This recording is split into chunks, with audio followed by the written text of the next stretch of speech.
Bienvenue pour l'entrée en lice des rois d'Afrique. La Côte d'Ivoire, championne en titre, l'équipe aux 3 étoiles, débarque dans ce groupe F avec une cible gigantesque peinte dans le dos. Face à eux, le Mozambique, les Mamba. Une équipe que l'on disait victime expiatoire, mais qui est venue avec un plan machiavélique pour gâcher la fête. Le score final, 1-0 pour les éléphants. Un tout petit but. Un écart minuscule. Mais ne vous fiez pas à l'arithmétique, ce 1-0 vaut de l'or. Il raconte l'histoire d'un champion qui sait souffrir, qui sait patienter et qui sait frapper quand la porte s'entrouvre à peine. Ce soir, nous n'avons pas vu une démonstration de samba ivoirienne, nous avons vu une leçon de pragmatisme. Plantons le décor de cette soirée électrique. Marrakech est en ébullition. Les supporters ivoiriens, venus en masse, ont coloré les tribunes en orange. Ils attendent une fête. Ils attendent que Sébastien Haller, Franck Kessié et Seko Fofana écrasent l'adversaire comme ils l'avaient fait lors des éliminatoires en 2021. 3-0. Mais le football a changé, l'Afrique a changé. Le Mozambique de Tiquinho Condé n'est plus cette équipe naïve qui regarde jouer les grands. Ils sont arrivés avec une organisation militaire, un 5-4-1 modulable et des flèches sur les côtés nommées Guéni, Katamo et Witi. L'objectif était clair, frustrer le champion, l'endormir et le piquer au moment où il s'y attend le moins. La première mi-temps a été une épreuve de nerfs, une véritable guerre de tranchées.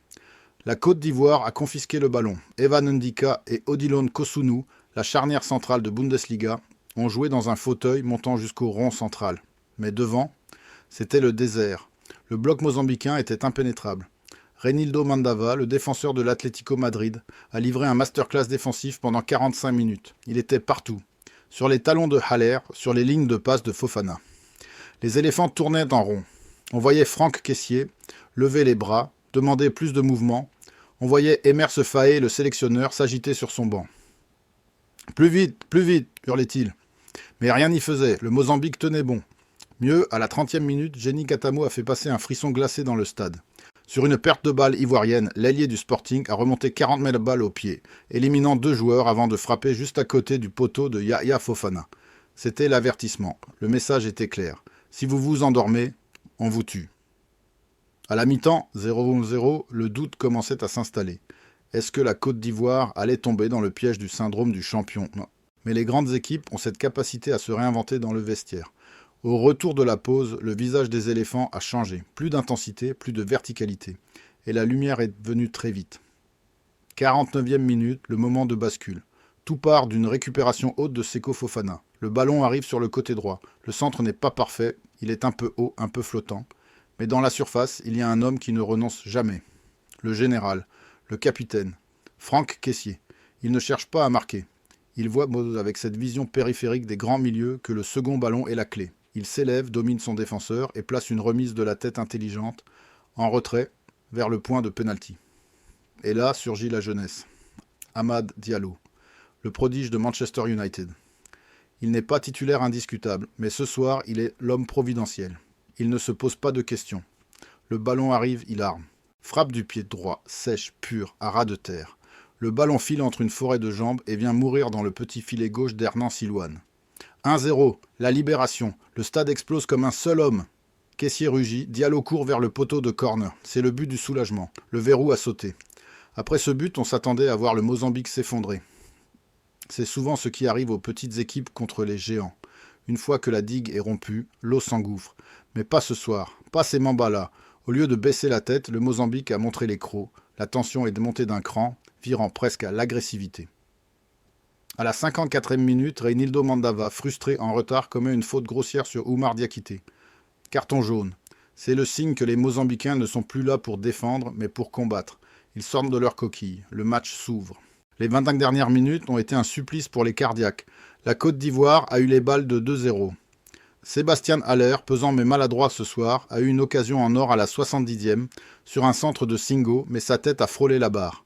Simon Adingra, entré en jeu, a mis le feu sur son côté, mais a manqué de lucidité dans le dernier geste. Et quand vous ne tuez pas le match, vous restez à la merci d'un accident. Et l'accident a failli arriver. 82e minute, le Mozambique joue son va-tout. Un long ballon dans la surface ivoirienne, cafouillage, Ndika glisse. Le ballon traîne, Stanley Ratifo, l'attaquant mozambicain, se jette. Il faut un retour miraculeux, un tacle glissé in extremis d'Odilon Kosunu pour sauver la patrie. C'était la balle de 1-1. Le stade a retenu son souffle. Yaya Fofana a harangué sa défense. « Restez concentrés !» a-t-il hurlé. Les dernières minutes, le fameux Money Time, ont vu une Côte d'Ivoire en mode gestionnaire, en mode Catenaccio. Emer Faé a fait entrer du sang frais au milieu pour verrouiller. Jean-Michel Seri est rentré pour garder le ballon, pour casser le rythme. Les Ivoiriens l'ont fait courir les mains bas, ils ont gratté des touches, ils ont obtenu des fautes intelligentes au milieu de terrain. C'est ça l'expérience, c'est ça le métier. Savoir ne pas être beau quand il faut juste être efficace. Coup de sifflet final, victoire 1-0. Ce n'est pas le score fleuve du Sénégal ou du Maroc, mais ce sont 3 points qui valent exactement la même chose. Que retenir de cette soirée? D'abord, que la Côte d'Ivoire a une profondeur de banc exceptionnelle. Quand ce n'est pas Haller ou Adingra qui marque, c'est Amad Diallo. Ensuite, que Franck Kessié est plus que jamais l'âme de cette sélection. Sa passe décisive est un modèle d'intelligence. Enfin, que défensivement, les éléphants sont solides. Pas de but encaissé, une charnière Ndika Kosunu qui rassure. Pour le Mozambique, c'est cruel mais encourageant. Ils ont regardé le champion dans les yeux, ils ont montré une discipline tactique nouvelle, loin de la naïveté du passé. Glenny Katamo a prouvé qu'il était un joueur de classe continentale. Ils ont perdu une bataille, mais pas la guerre. S'ils jouent comme ça contre le Gabon, ils peuvent rêver. Au classement du groupe F, la Côte d'Ivoire rejoint le Cameroun en tête avec 3 points. Le duel à distance est lancé. Le prochain match des éléphants, le fameux Classico contre le Cameroun le 28 décembre, s'annonce déjà comme une finale avant l'heure. Mais ce soir, l'essentiel est assuré. Le champion n'est pas tombé. Le champion a tremblé. Le champion a sué. Mais le champion est debout. Merci de nous avoir suivis pour cette analyse. Passez un excellent Noël, profitez de vos familles et n'oubliez pas, le football ne s'arrête jamais. La CAN 2025 est lancée et elle n'a pas fini de nous surprendre. À très vite pour de nouvelles émotions.